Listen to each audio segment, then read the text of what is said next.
মুসলমান দাবি করলে নামাজ দরকার আছে না নাই? আল্লাহ পাক এই কারণে বলেন ক্বাদ আফলাহা মান যাক্কাহা। এই মানুষকে ধোঁকা দেয় কয়টা জিনিস বলেন? দুইটা। বলেন, জোরে বলেন। এগুলা বলাইতেছি কেন মনে থাকবে?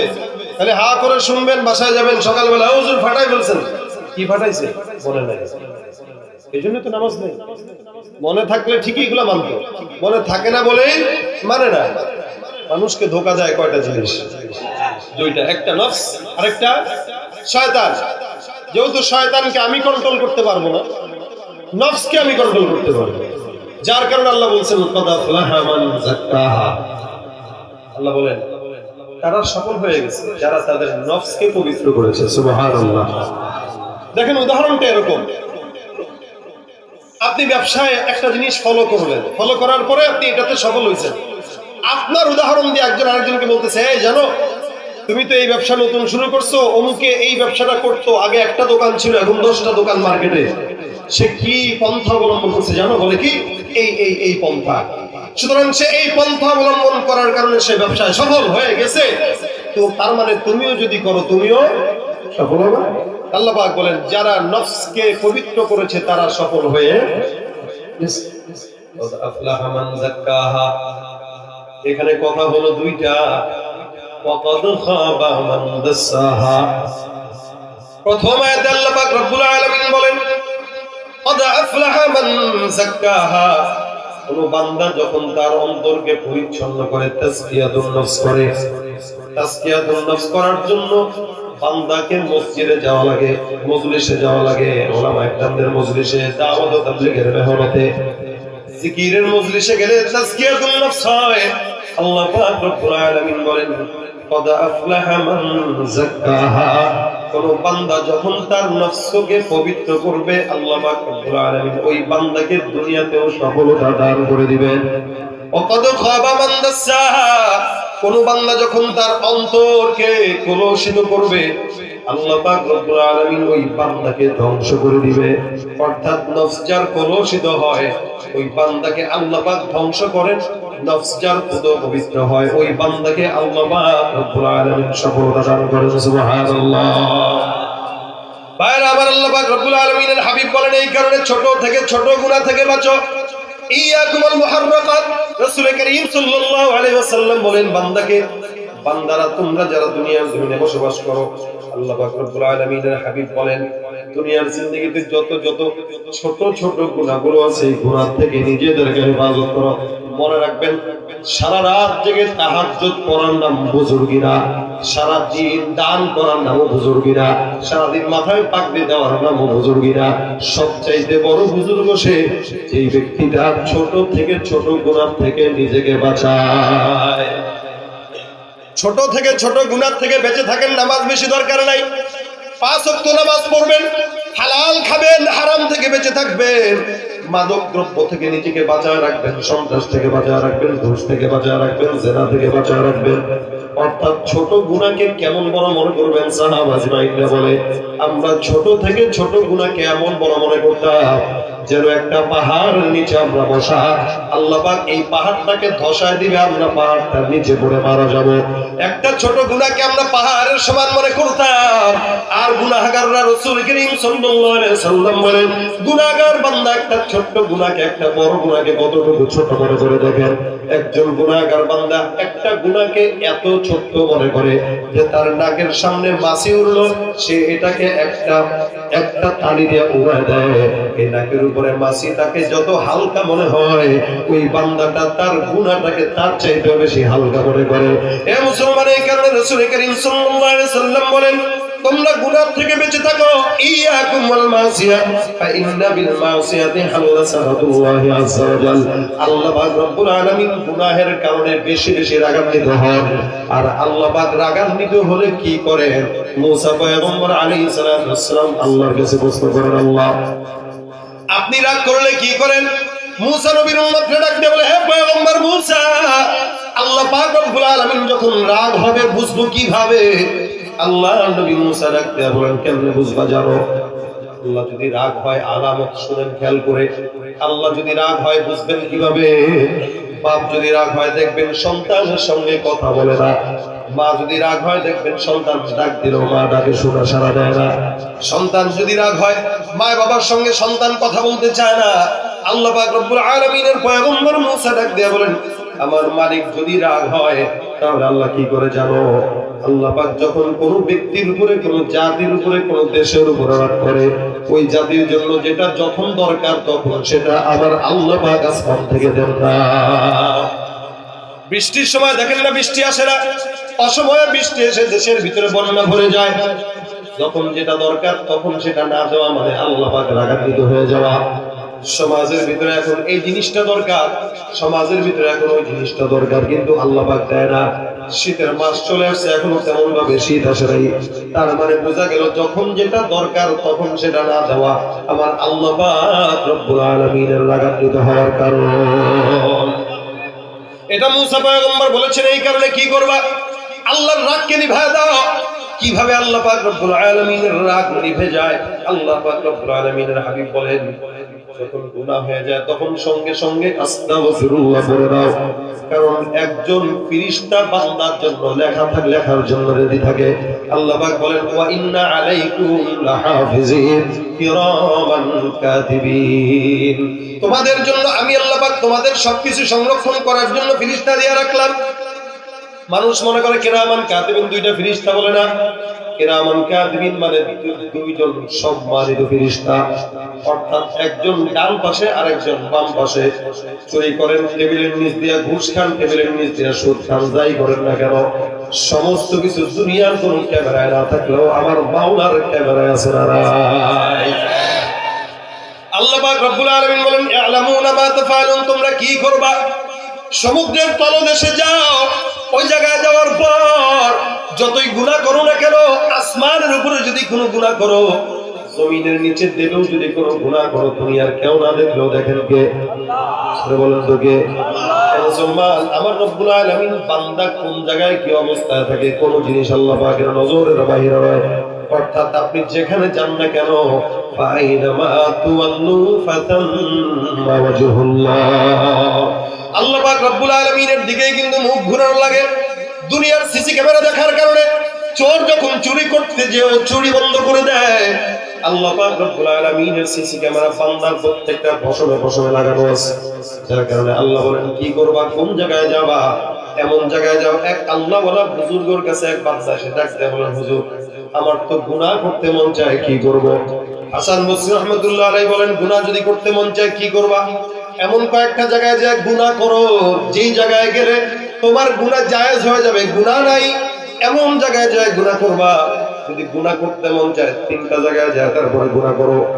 বান্দা তো মহা খুশি হয়ে গেছে, বলে তিনটা জায়গায় এমন কোন জায়গা আছে যেই জায়গায় গুনাহ করা যায়? হাসান বসরি রাহমাতুল্লাহ আলাইহি ডাক দিয়া বলেন, এক নম্বরে প্রথম নাম্বার হলো এমন জায়গায় যায় গুনাহ করো যে জায়গায় দুনিয়ার সব মানুষ থাকবে না, তো থাকবে না, এমনকি আল্লাহ পাক রব্বুল আলামিন যেখানে তোমার গুনাহ দেখবে না। এমন কোন জায়গা আছে দুনিয়ায়? এমন জায়গায় যায় গুনাহ করো যেখানে তোমার মাওলা তোমার দেখবে না। দুই নাম্বার, তুমি এমন জায়গায় যাও যেই জায়গায় গুনাহ করার মাধ্যমে আল্লাহ পাক রব্বুল আলামিনের ফেরেশতারা তোমার খাতা লিখবে না। বলেন তো দুনিয়াতে এমন কোন জায়গা আছে যেখানে কিরামান কাতিবিন লিখবে না? আছে নাকি? তিন নম্বরে, এমন জায়গায় যায় গুনাহ করো যেই জায়গায় যাওয়ার পর আজরাইল ফেরেশতা তোমাকে হত্যা করার জন্য যেতে পারবে না। এ মুসলমান, বিমান এমন একটা জিনিস যেখানে এক বিন্দু পরিমাণে ফাঁকা নাই, কিন্তু বিমানের ভিতরে মানুষ মারা যায়। কারণ আল্লাহ পাকের এমন একজন ফেরেশতা আজরাইল, যেই ফেরেশতার কোন জায়গায় যাওয়ার জন্য কারো অনুমতি লাগে না। আল্লাহ পাক তাকে সব জায়গায় যাওয়ার মতো ক্ষমতা দান করেছে। বান্দা ডাক দিয়া বলে, হুজুর যেই তিন জায়গার কথা বললেন, দুনিয়া ঘুরলেও এমন তিনটা জায়গা পাওয়া যাবে না। হাসান বসরি বলেন, যদি না পাওয়া যায় গুনাহ করার চিন্তাও কল্পনা করা যাবে না। ভাইরা আমার, যেখানেই যান না কেন সব জায়গায় আমার মাওলা দেখে। আল্লাহ পাক রব্বুল আলামিন এত এত নিয়ামত দেওয়ার পরে কোন বান্দা যখন গুনাহ করে, আল্লাহ পাক রব্বুল আলামিন বলেন সে কেমন জানো? উলাইকা কাল আনআমি বাল হুম আদল, এ গরু ছাগল তো তার চাইতেও ভালো। আল্লাহ পাক রব্বুল আলামিন বলেন ওই বান্দাটা কুকুর শুয়োর জানোয়ার হায়াওয়ানের চাইতেও খারাপ। বরং আমি আল্লাহ ডাক দিয়া বললাম উলাইকা কাল আনআম, একটা কুকুর তো আল্লাহকে ভুলে না, একটা গরু ছাগল হায়াওয়ান জানোয়ার তো আল্লাহকে ভুলে না, কিন্তু তুমি মানুষ হওয়ার পরে তোমার জবানে আল্লাহর নাম নাই, নামাজ নাই, রোজা নাই, যাকাত নাই, তার মানে তুমি কুকুরের মতো, শুয়োরের মতো, হায়াওয়ানের মতো, বরং না তার চাইতেও খারাপ। এজন্য সমাজের ভিতরে অসংখ্য মানুষ আছে আল্লাহ পাক রব্বুল আলামিনের সঙ্গে নাফরমানি করে। আল্লাহ পাক যদি চাইতেন সমাজ ধ্বংস করতে পারতেন না। দুনিয়াতে অসংখ্য নবীর উম্মতরা যারা আসছে, একটা গুনাহ করার সঙ্গে সঙ্গে কপালে লিখে দিয়েছে গুনাহগার। কিন্তু আপনার আমাকে আল্লাহ পাক এত মহব্বত করলেন, কেন মহব্বত করছেন জানেন? আখির জামানার পয়গম্বর মুহাম্মদুর রাসূলুল্লাহ সাল্লাল্লাহু আলাইহি ওয়াসাল্লাম জবানটা খুলে বলেন সাল্লাল্লাহু, একবার পড়বেন 10টা রহমত, সুবহানাল্লাহ, আরো জোরে বলেন সুবহানাল্লাহ। এই যে সুবহানাল্লাহ বললেন, সওয়াব না গুনাহ হইল? কতটুকু সওয়াব? রাসূল করিম বলে, কোন বান্দা যখন একবার সুবহানাল্লাহর আওয়াজ দেয়, আল্লাহ পাক ওর জন্য জান্নাতের ময়দানে একটা সুন্দর ফলের গাছ লাগায় দেয়। এখন যারা বলছেন তাদের আরেকটা লাগছে সুবহানাল্লাহ। যত বলবেন তত লাগবে সুবহানাল্লাহ। এই কারণে ইসমাইল ইবনে বুখারী রাহমাতুল্লাহ আলাইহি বলেন, মুহাম্মদ ইবনে ইসমাইল আল বুখারী রাহমাতুল্লাহ আলাইহি উনার বুখারীর শেষ হাদিসটাই এই আমল দিয়া বলে দিয়েছেন। যাই এত তো হাদিস শুনলাই, অনেক শুনলাম, সব হাদিস তো মনে থাকবে না, এটা একটু লাস্টে বয়ান করে দিলাম, মনে রাখো। আল্লাহর নবী বলেন, কালিমাতানি হাবিবাতানি ইলার রহমান খাফিফাতানি আলাল লিসান সাকিলাতানি ফিল মিজান সুবহানাল্লাহি ওয়া বিহামদিহি সুবহানাল্লাহিল আযীম। একবার পড়বা, এমন গাছ জান্নাতে লাগবে যেই গাছ গোড়া এত মোটা হবে, দ্রুতগামী গোড়া 100 বছর ধরে এনেও শেষ করতে পারবে না। জবান খুলে বলেন সুবহানাল্লাহ। আল্লাহ পাক রব্বুল আলামিন দয়া যদি না দিতেন, সুবহানাল্লাহ বললে কি সব হইতো? এই জন্য বলে না ভালো হয়ে যাও, পয়সা লাগে না, বলে না ভালো হইতে পয়সা লাগেনি, কথা কয় না। খারাপ হইতে, সিগারেট টানতে, মদ খাইতে লাগে, কিন্তু জিকির করবেন, এখানে বসে করবেন, সব লেখা শুরু হয়ে যাবে। আরে সুবহানাল্লাহ বলার দরকার নাই, আগামীকাল ফজরের নামাজ দরকার নাই, খালি নিয়ত করেন যে ফজর পড়বো, তো এখন থেকে সব লেখা শুরু হয়ে যাবে। আলহামদুলিল্লাহ, দেখছেন আমাদের প্রত্যেকটা জবানে আল্লাহ পাক সব লিখে রাখছে, কিন্তু এরপর আমরা জবান দিয়ে কি বলতে, অথচ কথা বললেই সওয়াব। রাসূল বলেন সুবহানাল্লাহ বলো তো সওয়াব, নিয়ত করো তো সওয়াব। এইজন্য তাবলীগে গেলে দেখবেন ভাই নাম লেখেন না, বলে না গেছেন কারা কাছে, মাশাআল্লাহ আল্লাহ পাক কবুল করুন ওনাকে, বলেন আমিন। আমরা চাই এমপি সাহেব আমাদের মতো সুন্নতলা হয়ে যায়, তাবলীগের সাথী। আমার বাপে তাবলীগের সাথী বিদে আমারে মাদ্রাসা পড়েছে। আমার বাবা সচিবালয়ে চাকরি করতেন, ভালো অফিসার পদে ছিলেন, 35 বছর চাকরি করছে। ওনারা অনেক সময় আমার মা খালারা জিজ্ঞাসা করতেন, খালুরা, তুমি এরকম একজন অফিসার হলে তোমার সন্তানদের এরকম মাদ্রাসায় দিতে কি খাবে? আমার বাপে বলতো, আমি তো সরকারি চাকরিজীবী, আমার পোলা ডানা হয় ভিক্ষা করেই খাইল, তারপরও খায়। আলেম হোক, আপনারা কি মনে করেন আলেমরা ভিক্ষা করে খায়? আজকে কি ওনার কাছে কেউ বলছে টাকা দেন? উনি কেন দিলেন? সওয়াবের নিয়তে। বলেন কিসের নিয়তে? আমাদের একটা না একটা ওসিলা তো লাগবে জান্নাতে যাওয়ার, কি বলেন? আরে ভাই আল্লাহ পাক বলেন ওয়াবতাগু ইলাইহিল ওয়াসিলা, আমল দিয়ে আল্লাহর কসম কেউ জান্নাতে যেতে পারবে না, কেউ পারবে না যদি কোনো আল্লাহ পাক রহম না করে। রাসূল হাদিসে বলেন, এক ব্যক্তি যাচ্ছে রাস্তা দিয়ে, তো তাকায় দেখে একটা কুকুর পিপাসার্থ। আল্লাহ রাসূল সাল্লাল্লাহু আলাইহি ওয়াসাল্লাম বলেন, এই লোকটা কুকুরকে পানি খাওয়াইলো। আপনারা তো কুকুর দেখলে লাথি দেন, কিন্তু এই নিকৃষ্ট প্রাণীকে পানি পান করানোর কারণে রাসূল বলেন, এই ব্যক্তিটা সারা জিন্দেগি গুনাহ করার সত্ত্বেও আল্লাহ পাক তারে মাফ করে জান্নাতে দিবেন। কিসের কারণে? কুকুরকে পানি পান, ওসিলা এটা। আমরা ভাই আল্লাহর কাছে আমল নিয়ে যেতে পারবো না, কিন্তু বলতে পারবো আল্লাহ আমি ওই কথাটা বলছিলাম, অমুকে ভাই নামাজ পড়ছিল আমার কথায়, আল্লাহ এর উসিলা আমার জান্নাত আছে। আল্লাহ বলবে, যা তোর তো আমল নাই, কিন্তু ওর উসিলায় তোর জান্নাত দিয়ে দিলাম। যা মাদ্রাসায় তুমি অর্থ দিয়েছিলা, সহযোগিতা করেছিলা, এই মাদ্রাসার দানের উসিলা তোমারও জান্নাত দিয়ে দিলাম। আলহামদুলিল্লাহ, আপনাদের টাকা মাদ্রাসায় যায়, আপনারা যদি না দিতেন অন্য একজন দিত, আপনি দেওয়ার দ্বারা আপনার কবরের হাসরের যে অর্থ সম্পদ ওটা জমা হইলো, সব আপনার বেশি হইলো না মাদ্রাসার বেশি হইলো? আপনার লাভ হইল। এই হলো অবস্থা। তো কথা হইলো আল্লাহ পাক রব্বুল আলামিন তবলিগের মেহনতের কারণে আমাদেরকে এই জায়গায় আনছে। তো তবলিগে গেলে দেখবেন খালি বলবে নাম লেখান, নাম লেখান। কেন? বলে নিয়তেই কি বরকত। বুঝে না? বলেন নিয়তে কি? নিয়তে কি? নিয়ত করলেন আমি সকালে ফজর নামাজ পড়ব, নিয়ত করলেন আমি আর কোনোদিন গুনাহ করব না, নিয়ত করলেন আমি কোনোদিন দাড়ি, কথা বলে না, মুযাকারা করেন মেয়েটা, ইমানি মুযাকারা, আমি কোনোদিন গুনাহ, চুরি, দুর্নীতি, ক্ষমতার অপব্যবহার, ঘুষ, সুদ, নিয়ত করছেন কিন্তু করেন না। শুনেন, বুঝেন, নিয়ত করছেন কিন্তু আপনি নিয়ত করছেন যে করব না, এখন আপনি মারা গেলেন কিন্তু আপনি কিন্তু গুনাহগার। আপনি এতদিন নামাজ পড়েন না, এখন নিয়ত করছেন নামাজ পড়বেন কিন্তু মারা গেলেন, এখন আপনার হাসর কি? আল্লাহ ফেরেশতাদেরকে, ফেরেশতা তো একদল আছে জাহান্নামের যেগুলো, এগুলো তো টানবে যে আমার কাছে আয়, আর জান্নাতের যেগুলো এগুলো বলবে আমার কাছে আয়, কারণ যেই যেই দলের শেষ হইতে সেই দলকেই টানে। তা আল্লাহ এখানে বিচারক হয়ে বলবে এই এরে জাহান্নামে নেওয়া যাবে কেন? ফেরেশতা বলল কেন? আপনারা বলেন কেন? আল্লাহ পাক বলবে এই বেচারার হায়াত নাই, এটা তো আমি আল্লাহ লিখেই রাখছিলাম, যদি থাকতো তাহলে সে নামাজ পড়তো, তার 60 বছর হায়াত যদি সে পাইতো, তার 30 বছর বয়সে নিয়ে গেছি, তাহলে বাকি 30 বছর সে নামাজ পড়ার নিয়ত করছিল। এখন যেহেতু হায়াত আমি আল্লাহ নিয়েই গেছি, 30 বছরের যত নামাজ ছিল সব নামাজের সওয়াব দিয়ে জান্নাত দিয়ে দেব। নিয়তেই কি? কথা কয় না। নিয়তেই কি? নিয়ত করেন নামাজ পড়বো ইনশাআল্লাহ। হাত উঠান, আল্লাহ তুমি কবুল করো। এই যে নিয়ত করছেন বরকত। দেখেন নিয়তের ভিতরে যেহেতু বরকত আল্লাহ পাক রব্বুল আলামিন রাখছেন, এই কারণে সবসময় ভালো কাজের নিয়ত করতে রাজি আছেন তো ইনশাআল্লাহ। আল্লাহ পাক রব্বুল আলামিন নিয়তে বরকত দিয়ে রাখছে, এই কারণে মুমিন যেটা করবে ওটাতেই কি? ওটাতেই সওয়াব, ওটাতেই সওয়াব। ভাই আমার এই কারণে সবসময় আল্লাহর কাছে তওবা করা, ইস্তেগফার করা। রাসূল সাল্লাল্লাহু আলাইহি ওয়াসাল্লাম বলেন এই বান্দা যখন গুনাহ করে 6 ঘন্টা পর্যন্ত আল্লাহ পাক কোনো গুনাহ লেখান না। সুবহানাল্লাহ। 6 ঘন্টা পর্যন্ত আল্লাহ পাক লেখান না। কেন? রাসূল বলেন যদি গুনাহ করার সাথে সাথে অনুতপ্ত হয়, তওবা করে, তো আল্লাহ পাক সাথে সাথে মাফ করে দিবেন। কিন্তু নেকের যখন নিয়ত করে, নেকের সওয়াব লিখতে 1 সেকেন্ডও দেরি করে না। এই জায়গায় আল্লাহ পাক ঠকাইলেন না জিতাইলেন? গুনাহ তো অনেক করছে। গোপন গুনাহ যদি আল্লাহ পাক আমাদের কপালে প্রকাশ করাইতো, একটা মানুষ আমরা রাস্তায় হাঁটতে পারতাম না, একটা আমিও পারতাম না, কোন পীর বুজুর্গ পারতো না।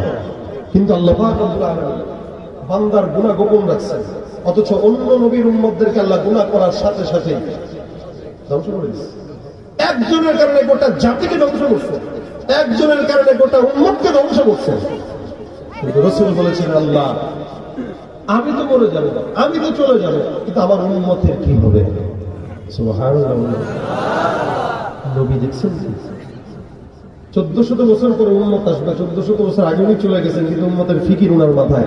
আজও পর্যন্ত জিন্দা নবী রওজার ভিতরে শুয়ে শুয়ে আল্লাহ রাসূলের কবরে আল্লাহর হাবিব আমাদের জন্য উম্মতে উম্মতে বলে এখনো কাঁদতেছেন। রাসূল করিম সাল্লাল্লাহু আলাইহি ওয়াসাল্লাম এখনো তার কবরে জিন্দা। কেউ যদি তার পাশে যায় সালাম দেয়, রাসূল চিনে যে এই লোকটা কে। সুবহানাল্লাহ। রাসূল চিনে যে এই লোকটা কে। আমি প্রথম যখন গেছি আল্লাহর ঘরে, আল্লাহ রাসূলের রওজায় প্রথম যখন গেছি, আমি তো জানি যে রাসূল আমাকে দেখছেন। আপনারাও যেন যেতে পারেন, দোয়া করেন। ও ভাই, খান বা না খান, প্রত্যেক বছর একটা ব্যাংক রাখবেন আলাদা, যেখানে 1 টাকা 2 টাকা 5 টাকা রাখবেন। দেখে হিম্মত করবেন, আল্লাহ পাক নিয়ে যাবেন। পারবেন ইনশাআল্লাহ। টাকা থাকলেই আল্লাহর ঘরে যাওয়া যায় না। আমি এমন মানুষ দেখছি 14 বছর ধরে জেদ্দায় আছে, একটা বারও আমরা করতে পারবো না। আমার নিজের চোখে দেখা, একবারও করতে পারবো না। কপাল কতটা পোড়া দেখেন। তা আমি প্রথমবার যখন গেছি, আমি তো জানি রাসূল আমার এখানে ছিলেন।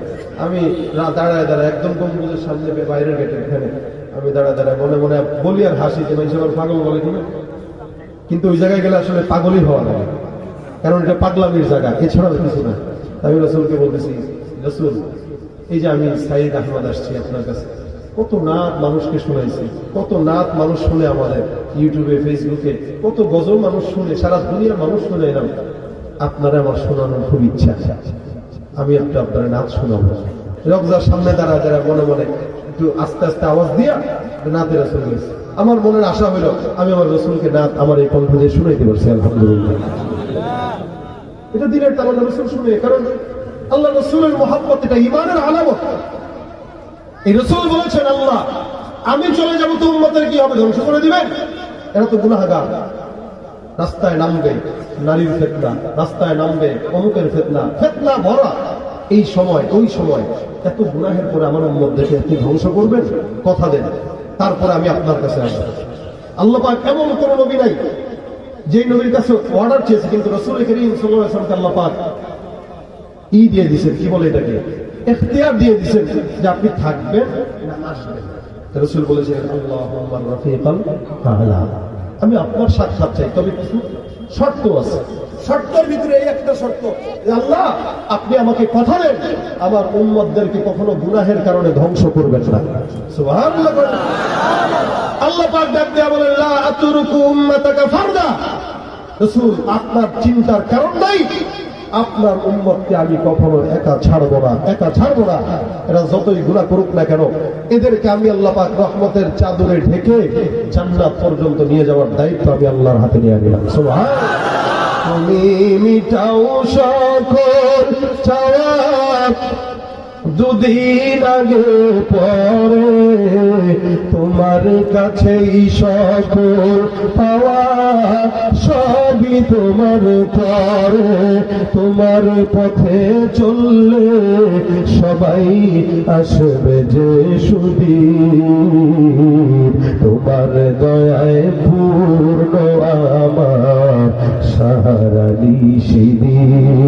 আল্লাহ তুমি দয়ার সাগর রহমানুর রহিম, তোমার দয়ায় পূর্ণ আমার সারা নিশিদিন। আল্লাহু আকবার। আল্লাহ পাকের দয়া দরকার আছে না? আমি আপনাদেরকে এতটুকু শেষে বলতে চাই, আল্লাহ পাক কদ আফলাহা মান যাক্কাহা বলেছেন অন্তরটা পবিত্র করার জন্য। অন্তর পবিত্র করার সবচেয়ে বড় অস্ত্র হলো আস্তাগফিরুল্লাহ। বলেন রাসূল বলেন, প্রত্যেক দিন কমাস কম আমি ৭০ বার অথবা ১০০ বার ইস্তেগফার করতাম। সুবহানাল্লাহ। কতবার? কে করতেন? এই রাসূলের কি গুনাহ ছিল? রাসূল যদি ১০০ বার করে, আমাদের তো ১ কোটি বার করা দরকার, আরো বেশি করা দরকার। খুব দরকার নেই। চায়ের দোকানে বসে আছেন, দিব যদি হয় জোরে বলবেন আস্তাগফিরুল্লাহ। আমাদের দেশের চায়ের দোকানগুলো সবচেয়ে বড় গীবতের আড্ডাখানা, সবচেয়ে বড় গীবতের আড্ডাখানা। টিভি দেখবেন, ওই রুটি কেনার টাকা না থাকলেও 32 ইঞ্চি টিভি একটা উঠে আছে। আর যত গীবত আছে, হুজুর বলেন, ইমাম বলেন, বক্তা বলেন, এমপি বলেন, চেয়ারম্যান বলেন, মেম্বার বলেন, সব গীবতের কারখানা ওখানে। ওর নিজের তলা ঠিক নেই, সারা জনের তলা নিয়ে চিন্তা করে নামাজটা পড়ে হচ্ছে বেরোয় যাবে, সিগারেট ধরা আছে শুরু করছে। আর এগুলোর ভিতরে মুরব্বীরা বেশি। কি ফায়দা হয়? কি ফায়দা? কত গুনাহ নেকি কামাইলেন বলেন, আবার আমি ইমানের দায়িত্ব নিতাম, এই ইমানের দায়িত্ব মনে করে গুনাহ করতেছি, চিন্তা করছে। এই জন্য ভাই গুনাহ এটাকে হালাল মনে করে করা আরো মারাত্মক গুনাহ।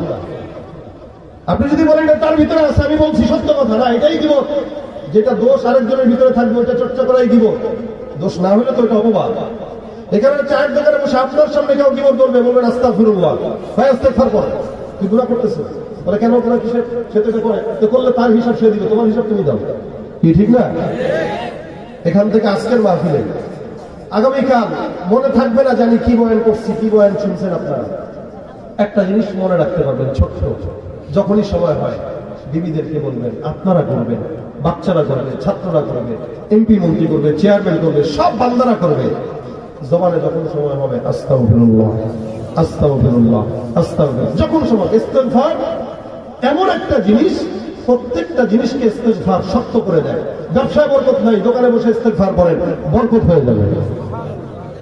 ফসল নাই ক্ষেতের ভিতরে, ইস্তেগফার করেন আর ফসলে পানি দেন, ইনশাআল্লাহ ইস্তেগফারের বরকতে ফসলে বরকত হয়ে যাবে। অন্তত ইস্তেগফার আমলটা জবানে উঠায়। প্রত্যেকদিন যদি নির্দিষ্ট না পারেন, অল্প অল্প করে একটু পড়েন, যখন মন চাইবে আস্তাগফিরুল্লাহ পড়ে ফেলেন। একসাথে 100 বার দরকার নেই, যখন মন চাইলো ইস্তেগফার। সকালে ঘুমের থেকে উঠেন, ফজরের নামাজ পড়েন, আস্তাগফিরুল্লাহ, আস্তাগফিরুল্লাহ, আস্তাগফিরুল্লাহ। রাত্রেবেলা ঘুমানোর আগে কানের ভিতরে হেডফোনে গান না শুনে আস্তাগফিরুল্লাহ আস্তাগফিরুল্লাহ পারবেন ইনশাআল্লাহ। আমাকে ডাক্তার বলছে কথা একদম আস্তে বলতে, না বলতে, গলা ইনফেকশন হয়েছে, যদি গলা বাঁচাইতে যান। কারণ ভাই আমার গলা হচ্ছে সঙ্গীত গাওয়ার গলা, আমি এই গলা দিয়ে ওয়াজও করি, সঙ্গীত গাই, কিন্তু এটা শৌখিন গলা। এই পরে ডাক্তার আমার বলছে খবরদার এই গলা যদি টিকাইতে চান গলায় প্রেশার দেন। এরপরও আপনাদেরকে বলি কেন, ফিকির নিয়ে কথা বলি। আমি আল্লাহর কাছে বলছি, আল্লাহ আমার গলা তুমি টিকায় রেখো, কারণ তোমার কথাই তো বলি। এই ফিকির নিয়ে কথা বলার উদ্দেশ্য হলো 10 জন যদি আজকে আস্তাগফিরুল্লাহ ওয়ালা হয়ে যায়, আবার এটা সার্থকতা, আর কিছু চাই না। এখানে যে সমস্ত যুবক ভাই কতগুলো মানুষ আসলেন, প্রত্যেকে যদি আস্তাগফিরুল্লাহর আমল আজকে থেকে করা শুরু করেন, ও ভাই মাহফিলটা সার্থকতার জন্য এটাই যথেষ্ট হয়ে যাবে। রাজি আছেন ইনশাআল্লাহ? আল্লাহ পাক আগে আমাকে আমল করার তৌফিক দান করেন। আমি সব জায়গায় বলি একটা কথা, ভাই আপনারা আমাদের জন্য বেশি দোয়া করবেন। আপনারা যখন থেকে আমাদের জন্য দোয়া বন্ধ করে দিয়েছেন, তখন থেকে আমাদের কপাল নসিব খারাপ হওয়া শুরু হয়েছে। আপনারা দোয়া করবেন, আপনারা মনে করেন হুজুরদের থেকে খালি দোয়া নেওয়া লাগবে, না না, হুজুরদের থেকে দোয়া নেওয়াও লাগবে, দেওয়াও লাগবে। খালি সব দোয়ার ভান্ডার আমরা না, আপনারাও দোয়ার ভান্ডার আছে। আমি একা দোয়া করলে এতগুলো মানুষের জন্য আমি একা করলাম, আর আপনারা সবাই মিলে করলে এতগুলো মানুষ আমার জন্য একা করলেন। কাদের দোয়ার ওজন বেশি? আপনাদেরটা বেশি, কারণ আপনারা হাজার মানুষ, আমি একা। এই কারণে আমাদের জন্য আগে দোয়া করবেন, আল্লাহ পাক যেন আলেমদেরকে আগে ইখলাস তাকওয়ার সঙ্গে রাখার তৌফিক দান করেন, তারপরে আপনাদেরকে করবেন। বলেন আমিন। এই জন্য আমি আগে দোয়া চাই, আল্লাহ পাক যেন আগে ইস্তেগফারের আমল আমার জমানে উঠাক, তারপরে আপনাদের উপরে উঠাক। আমিন বলেন। এবার হাতটা তুলেন, কারা কারা পড়বেন ইনশাআল্লাহ। আল্লাহ তুমি আমাদেরকে আমল করার তৌফিক দাও, আল্লাহ আমাদের জন্য সহজ করে দাও, আল্লাহ আমাদের গুনাহ মাফ করে দাও। এই কষ্ট করে যতটুকু কথা বললাম, এতটুকুর ভিতরে খালি একটা জিনিস মানবেন, তুই ইনশাআল্লাহ কামিয়াব। আর কিচ্ছু দরকার নাই, ওয়াজ বেশি দরকার নাই। আখলিস দীনাকা ইয়াকফিকাল আমালুল, জানেন তো সবাই হাদিস, মানেন না, খুব বেশি দরকার নাই, একটু আমল করেন, একটু বেশি না। আমি এই জন্যই বলছি শুরুতেই, সারা দিন ইবাদত করা দরকার নাই, গুনাহ থেকে বেঁচে থাকেন। গুনাহ থেকে বেঁচে থাকা বড় বুজুর্গ। এই কারণে আমরা চেষ্টা করবো ইনশাআল্লাহ, আল্লাহ পাক যেন আমাদেরকে সহজ করেন। আল্লাহ পাকের কাছে আমরা চেষ্টা চাই, আল্লাহ পাক সফলতার মালিক। বাস ইনশাআল্লাহ আমল করতে না পারলেও যদি মারা যায়, নিয়তের কারণে আল্লাহ পাক জান্নাত দিয়ে দেবেন ইনশাআল্লাহ। দোয়া করবেন। আজকের এই মাহফিল যারা আয়োজন করেছেন, যারা এসেছেন, এই পর্যন্ত যারা বসেছেন, ইনশাআল্লাহ আজকের প্রধান আলোচক হিসেবে আমাদের স্নেহের ছোট ভাই জুনায়েদ, সে আসতেছে, সেও সুন্দর চমৎকার আলোচনা করে। আপনারা তার থেকে আলোচনা শুনবেন, মুনাজাত ধরে তারপরে ইনশাআল্লাহ যাবেন। রাজি আছেন ইনশাআল্লাহ? আল্লাহ পাক আমাদের সকলকে তৌফিক দান করুন।